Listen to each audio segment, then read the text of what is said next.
నేను మాట చెప్తానంటావా అవన్నీ వెంకటేశ్వర స్వామి టెంపుల్లో మాట్లాడడం కరెక్ట్ కాదు. మీరు ఏమంటున్నారంటే నేనే మీలో కూడా ఇంకా మైండ్ మారాలి, కొంతమంది దొంగలే దొంగ దొంగ అనేసి అటెన్షన్ డైవర్ట్ చేయాలి. అలాంటి వారికి నేను సమాధానం చెప్పక్కర్లేదు. పరిపాలన అంటే ఏంటంటే చేసి చూపించిన వాడిని, ముఠా నాయకులను చేసిన వాడిని, సంఘ విద్రోహ శక్తులను చేసిన వాడిని, రౌడీ అనేవాడు లేకుండా చేసిన వాడిని, కమ్యూనల్ వైలెన్స్ కంట్రోల్ చేశాను, తీవ్రవాద మీద పోరాడితే నేనే ప్రాణాన్ని ఇచ్చుకున్నాను. అదే మరి రాజకీయ ముసుగులో నేరస్తులు ఆ విషయం గుర్తుపెట్టుకోండి. నేను ఒకటే చెప్తున్నా, ఎవడైనా సరే నేరాలు చేసి వేరే వాళ్ళ మీద తప్పించుకోవాలనుకుంటే మాత్రం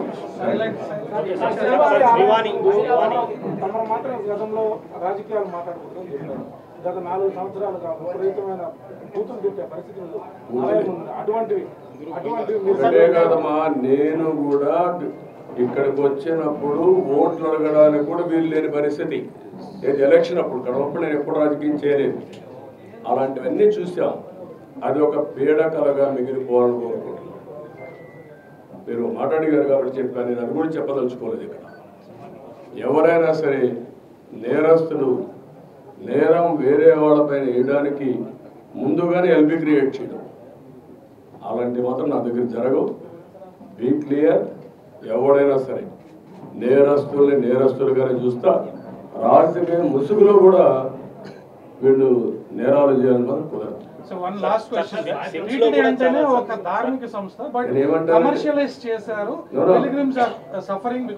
కమర్షియలైజేషన్ కదమ్మా, కమర్షియలైజ్ చేశారు. వెంకటేశ్వర స్వామి టెంపుల్కి వస్తానే కొండెక్కతానే ఏం కనపడాలి మీకు? పవిత్రమైన భావం రావాలి. ఈ పవిత్రమైన భావం రావాలంటే ఇక్కడ అడుగడుగున ఆ పవిత్రమైన భావం రావాలంటే ఆ మూమెంట్ కనపడాలి. క్లీన్గా ఉండాలి, భోజనం కూడా ప్రసాదం కూడా నీట్గా ఉండాలి, విపరీతమైన రేట్లు పెంచకూడదు. వెంకటేశ్వర స్వామి దగ్గరికి వస్తే దర్శనం బ్లాక్ మార్కెట్లో టికెట్లు అమ్ముకోకూడదు. ఒకప్పుడు మీరు గుర్తుపెట్టుకోవాలి, ఇక్కడికి వస్తే ఎంత క్లీన్గా పరిశుభ్రంగా ఉండేటో చూశారు. నేను కొండపైన పెద్ద ఎత్తున గ్రీనరీ పెట్టి, పెద్ద ఎత్తున ఔషధాల ప్లాంట్స్ అన్ని పెట్టి ఇక్కడికి వస్తే లైఫ్ పెరగాలని ఆలోచించాను. అలాంటివన్నీ కూడా మీరు గుర్తుపెట్టుకోవాల్సింది. ఒక దివ్య క్షేత్రం చేయాలంటే ఆల్ ఆస్పెక్ట్స్లో కాన్సన్ట్రేట్ చేయాలి. అదే చేశాం. ఇక్కడ ఒక దాన్ని ఏమనాలో నాకు అర్థం కాదు, కానీ ఒక వరస్ట్ ప్లేస్గా తయారు చేయాలంటే ఏ విధంగా తయారు చేయాలో అన్నీ తయారు చేశారు. ఎవరెన్ని మాట్లాడిన లెక్కలేంతనం వచ్చింది. గంజాయి, అన్ని మత ప్రచారం, లేకపోతే లిక్కర్, నాన్ వెజిటేరియన్, విచ్చలవిడితనం, ఇష్టానుసారంగా వీడి యొక్క పైరులకు కేంద్రంగా తయారైపోయింది. వెంకటేశ్వర స్వామిని ఊరూరు తిప్పేశారు. మీరు గుర్తుపెట్టుకోవాలి, దేశంలో ప్రతి ఒక్కరికి ఒక ఆలోచన ఉంటుంది. ఆలోచన ఏంటి? వెంకటేశ్వర స్వామి అంటే ఒక పవిత్రమైన భావం, దేవుని కృప కావాలి. అలాంటిది పెళ్ళిళ్ళు జరిగిన పేరెంటాలు జరిగిన వెంకటేశ్వర స్వామి తీసుకుపోయి పైరులు చేసుకోవడం ఏంటంటే విన్నారా ఎప్పుడన్నా? పట్టింది అంటే వెంకటేశ్వర స్వామిని మీ స్వార్థం కోసం అమ్మతారా? ఇష్టానుసారంగా పదవులు ఇచ్చుకుంటారా? మేము పదవులు ఇచ్చేది ఎందుకు? ఆ పదవి ఇచ్చి ఆ పదవి ద్వారా మీ యొక్క కోర్టు కేసులు ఎవరి మీ పనులు చేసుకోవడానికి ఎక్కడికి పోయారు మీరు? ఏమయ్యారు మీరు? అంటే వెంకటేశ్వర స్వామి, నేను ఎన్నోసార్లు చెప్పాను, గుర్తుపెట్టుకోవాలి మీరు మళ్ళీ ఒకసారి. వేరే దేవుళ్ళు నెక్స్ట్ జన్మలో మీ మీద పనిష్మెంట్ ఇస్తారు, కానీ వెంకటేశ్వర స్వామిని నేను చూసా. ఎవరైనా వెంకటేశ్వర స్వామికి అపచారం చేసిన వారు, తలపెట్టిన వారు ఈ జన్మలోనే పనిష్మెంట్ తీసుకుంటారు. తీసుకున్నారు. మీరు తిరుపతిలో కూడా చాలా ఇన్సిడెంట్లు ఒకసారి లెక్కేసుకోండి. ఎవరైనా సరే ఉద్యోగస్తులు కానీ బయట వాళ్ళు కానీ ఎవరైనా సరే దేవుడికి అపచారం చేసిన ప్రతి ఒక్కరూ శిక్ష అనుభవించారు. ఈ విషయాలు మీరు గుర్తుపెట్టుకోవాల్సిన అవసరం. కేంద్రం చేశారు. ఎర్రచంద్రాన్ని కూడా నేను గోడలు కూడా పెట్టాను, మీరు చూసుంటారు. ఆ గోడలు కూడా వెళ్ళబోతా ఉంది. ఎర్రచందనం స్మగ్లర్కే సీట్ ఇస్తే ఏం మాట్లాడతారు? చట్టాలు కూడా చేతులకు అప్పచెప్పేస్తున్నారు. చాలా ఉన్నాయండి, ఒకటి రెండు మాట్లాడడం కాదు, చాలా ప్రక్షాళన చేయాలి. ఇంకా వీళ్ళ డబ్బులు రౌడీజం దీంతోనే రాజకీయం చేయాలకుండా ఏమీ జరగదు. నేను ఒకటే చెప్తున్నా, దృఢ సంకల్పంతో వెంకటేశ్వర స్వామి సాక్షిగా చెప్తున్నా, మంచిని ప్రోత్సహిస్తా, చెడుని మాత్రం గట్టిగా తొందరలో తొక్కేస్తా.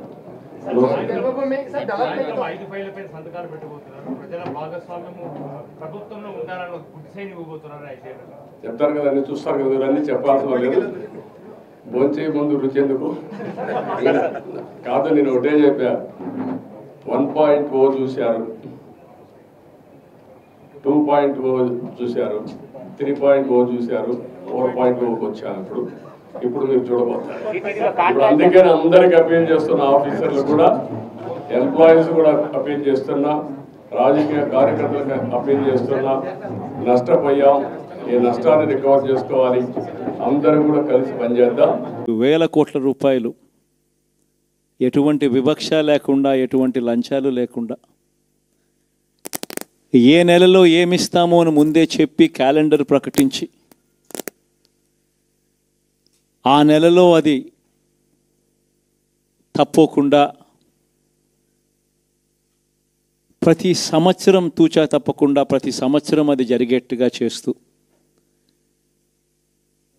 ఏకంగా 2,70,000 కోట్ల రూపాయల వివిధ పథకాల ద్వారా మాట తప్పకుండా జరగడం కూడా గతంలో ఎప్పుడూ కూడా చూడలేదు, జరగలేదు. ఇవన్నీ కూడా నేను ఏదైతే చెప్తా ఉన్నానో ఇవన్నీ ఎప్పుడూ చూడని మార్పులు,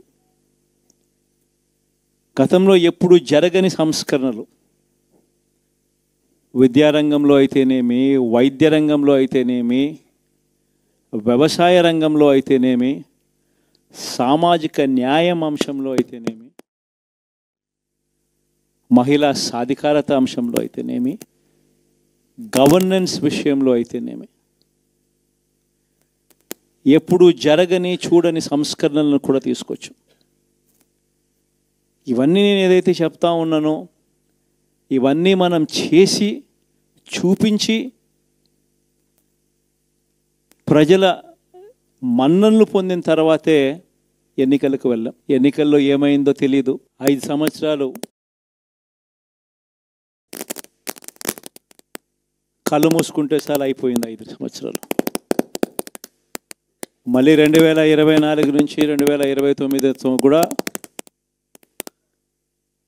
అదే మాదిరిగానే కళ్ళు మూసుకుంటే 2029 కూడా కళ్ళు మూసుకుంటే వచ్చేస్తుంది. ఇవి మనం గుర్తుపెట్టుకోవాల్సిన అంశం ఏమిటి అని అంటే, సినిమాలో ఓన్లీ ఫస్ట్ హాఫ్ మాత్రమే అయ్యింది. గతంలో కూడా ఇదే మాదిరిగా పరిస్థితులు ఉన్నప్పుడు కూడా మనం ఏ మాదిరిగా పైకి లేచాము అన్నది కూడా మీ అందరికీ తెలిసిన విషయాలే. నేను ఒక్కటే మీ అందరికీ చెప్తా ఉన్నా, ప్రజల్లో ఈరోజు మనం చేసిన మంచి ఉంది, ఇంటింటికి మనం చేసిన మంచి ఇంకా బ్రతికే ఉంది. ప్రజల్లో ఈరోజు మనం చేసిన పాలన మీద విశ్వసనీయత అనే పదానికి అర్థం ఈ రోజుకి కూడా ప్రజల్లో ఉంది. గడప గడపకు మనం చేసిన మంచి ఇంకా ప్రజల్లో బ్రతికే ఉంది. మరి ఇవన్నీ ఉన్నప్పుడు మళ్ళీ మనం లేయడం కూడా తథ్యం. కాకపోతే కొంచెం టైం పడుతుంది, ఆ టైం ఇవ్వాలి. ఆ టైం ఇచ్చినప్పుడు, అది జరిగినప్పుడు, పాపాలు పండినప్పుడు ఖచ్చితంగా మళ్ళీ మనం పైకి లేస్తాం. ఈ విషయం ప్రతి ఒక్కరం కూడా గుర్తుపెట్టుకోవాలి. ఎందుకు ఈ మాట కూడా చెప్తా ఉన్నానంటే, రాజకీయాలలో అన్నిటికన్నా ముఖ్యమైన అంశం క్యారెక్టర్, విలువలు, విశ్వసనీయత. ఈ పదాలకు అర్థం తెలిసి ఉండడం రాజకీయాలలో చాలా అవసరం. రాజకీయం అంటే ఎల్లవేళలా అధికారమే కాదు. అధికారంలో లేనప్పుడు కష్టాలు ఖచ్చితంగా వస్తాయి, కానీ ఖచ్చితంగా కష్టాలు వచ్చినప్పుడు మనం ఖచ్చితంగా ఏ రకంగా రియాక్ట్ అవుతామన్నది మన చేతుల్లో ఉంది. విలువలు, విశ్వసనీయత లేని మనిషిగా రాజకీయాలు చేద్దామా, లేదా కష్టాలు వచ్చినప్పుడు ఆ కష్టాలను ఎదుర్కొని హుందాగా నిలబడుతూ మళ్ళీ 5 సంవత్సరాలు కళ్ళు మూసుకుంటే 5 సంవత్సరాలు అయిపోతాయి, మళ్ళీ 5 సంవత్సరాల తర్వాత మన పాలన వస్తుంది, మన ప్రభుత్వం వస్తుంది, అప్పుడు మళ్ళీ మనమే ఆందోళన ఎక్కుతామన్నది కూడా గుర్తుపెట్టుకొని అడుగులు వేస్తామా అన్నది మనలో ప్రతి ఒక్కరూ కూడా ఆలోచన చేసుకోవాలి. ఇదే మన ప్రభుత్వం అధికారంలో ఉన్నప్పుడు కులం చూడలేదు, మతం చూడలేదు, ప్రాంతం చూడలేదు, రాజకీయాలు చూడలేదు, చివరికి ఏ పార్టీకి ఎవరు ఓటు వేశారు అన్నది కూడా చూడకుండా ప్రతి పథకము కూడా డోర్ డెలివరీ చేయించాం. మనం అర్హత మాత్రమే ప్రామాణికంగా తీసుకొని ప్రతి పథకము, ప్రతి మంచి కూడా ప్రతి ఇంటికి డోర్ డెలివరీ చేయించాం. అలా ప్రతి మంచి, ప్రతి పథకము డోర్ డెలివరీ చేసిన ప్రభుత్వం మనదైతే, పాలన మందైతే, ఈరోజు కేవలం వాళ్ళ పార్టీకి ఓటు వేయలేదు అని మాత్రమే, ఓటుకు వేయకపోవడమే పాపం అన్నట్టుగా ఈరోజు రావణ కాష్టం సృష్టిస్తూ ఉన్నారు, విధ్వంసం చేస్తూ ఉన్నారు, ఆస్తులు నష్టం చేస్తున్నారు, కొడతా ఉన్నారు, అవమానిస్తూ ఉన్నారు. ఇవన్నీ శిశుపాలుని పాపాల్లో భాగాలుగా ఇవన్నీ అప్పుడే పాపాలు మొదలయ్యాయి. ఒకవైపున మనమేమో మనకు ఓటు వేయకపోయినా కానీ ఏ రోజు కూడా డిస్క్రిమినేషన్ చూడలేదు.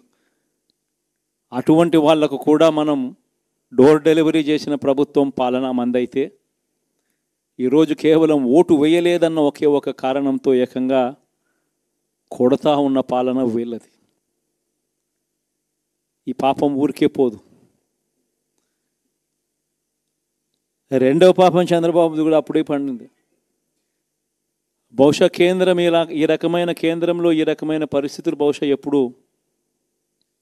ఉండిండవేమో. ఈ రకంగా కేంద్రంలో 240 ఎంపీలు మాత్రమే వచ్చిన పరిస్థితులు, రాష్ట్రంలో ఏకంగా వీళ్ళకు కూడా ఈ మాదిరిగా మంచి నెంబర్లు వచ్చిన పరిస్థితులు, ఎన్డీఏలో మళ్ళీ చక్రం తిప్పుతా ఉన్న పరిస్థితులు. ఇలాంటి పరిస్థితుల్లో కూడా ప్రత్యేక హోదాను అడక్కపోవడం చంద్రబాబు చేసిన మరో పాపానికి కూడా మరో నాంది.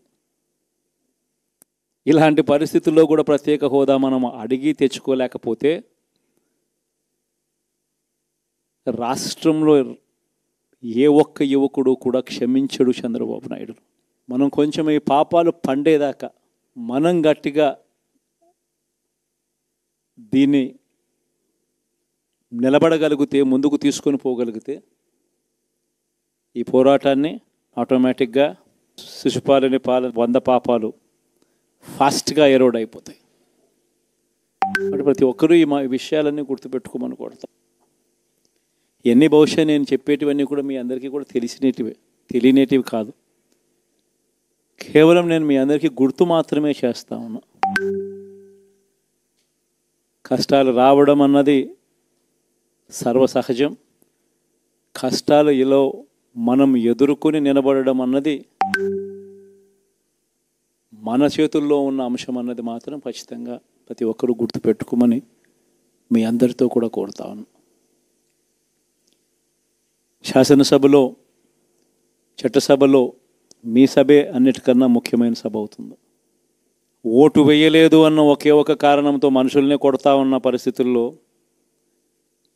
మనుషుల్ని అవమానిస్తూ ఉన్న పరిస్థితుల్లో, మనుషుల్నే బలవంతంగా ఆస్తి నష్టం చేస్తూ ఉన్న పరిస్థితుల్లో